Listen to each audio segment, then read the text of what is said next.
Selamat pagi Bapak Ibu, Saudara yang dikasihi Tuhan Yesus Kristus. Kita bertemu kembali dalam sapaan dan renungan pagi pada hari ini, Senin 22 Januari 2024, bersama saya Amelia Shalom. Sebelum melanjutkan saran, mari kita berdoa. Bapa kami yang ada di surga, terima kasih untuk satu hari lagi nafas kehidupan yang Engkau anugerahkan kepada kami. Kami bersyukur untuk penyertaan-Mu dalam istirahat malam kami, dan sebelum kami berkarya di hari ini, kami akan mendengarkan firman-Mu. Kiranya Roh Kudus mencalikan dan menuntun hati kami, supaya firman-Mu tidak lewat dengan sia-sia, melainkan akan tetap ada di hati kami untuk memperlengkapi hari-hari perjalanan karya kami di hidup ini. Amin.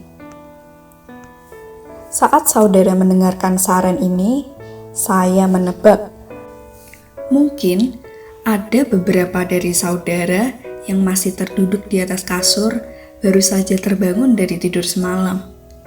Mungkin beberapa dari saudara mendengarkan saran ini sembari menyiapkan sarapan untuk keluarga di pagi ini. Atau mungkin juga beberapa dari saudara mendengarkan saran ini sembari beraktivitas di tempat kerja. Apapun yang sedang saudara lakukan, selamat karena saudara sudah membuat keputusan yang baik. Bagi saudara yang mendengarkan saran ini selepas bangun tidur, selamat. Saudara lebih memilih untuk berupaya mencari kehendak Tuhan, alih-alih memilih untuk tidur kembali. Bagi saudara yang mendengarkan saran ini sembari menyiapkan sarapan atau sembari bekerja, selamat. Saudara memilih untuk berusaha meluangkan waktu untuk Tuhan di tengah kesibukan saudara.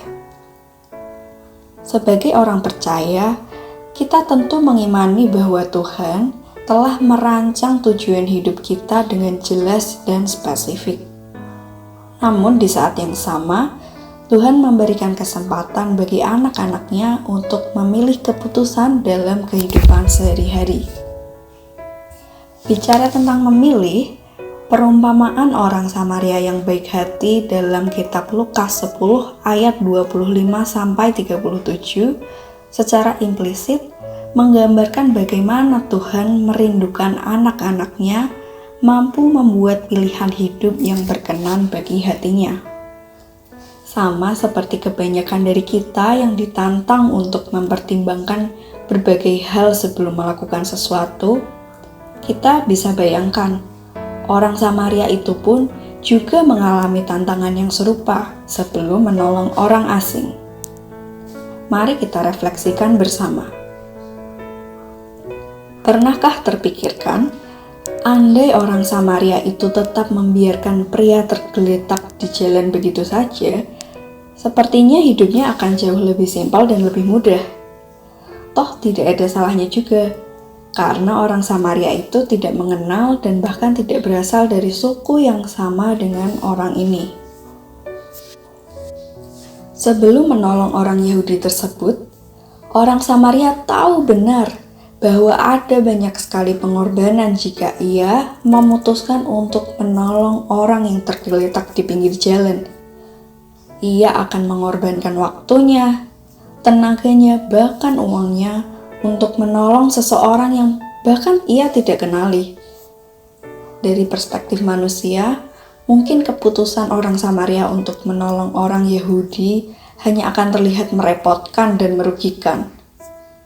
Namun di hadapan Bapa, keputusan anak si Samaria ini bisa menjadi cerminan keputusan yang patut diteladani oleh kita sebagai umatnya.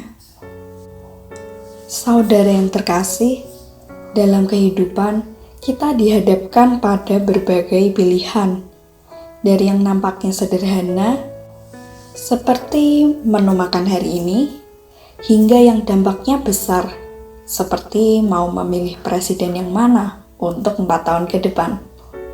Pilihan dalam hidup sering membuat kita bingung, takut, kemudian kita larut dalam berbagai asumsi dan ego diri yang tak jarang justru mengakibatkan kita memutuskan hal yang hanya terlihat instan terlihat baik, atau terlihat menguntungkan bagi manusia. Tapi aslinya, keputusan itu bikin Tuhan patah hati. Firman Tuhan dalam Yohanes 16 ayat 13 berfirman, "Tetapi apabila Ia datang, yaitu Roh kebenaran, Ia akan memimpin kamu ke dalam seluruh kebenaran. Sebab Ia tidak akan berkata-kata dari dirinya sendiri, tetapi segala sesuatu yang didengarnya itulah yang akan dikatakannya. Dan Ia akan memberitakan kepadamu hal-hal yang akan datang." Tuhan kita bukanlah sosok yang berada jauh di atas langit dan hanya menyaksikan dan menilai setiap keputusan kita. Tetapi Tuhan ada di dekat kita sebagai kawan yang siap membimbing dengan lembut dalam setiap keputusan yang akan kita ambil.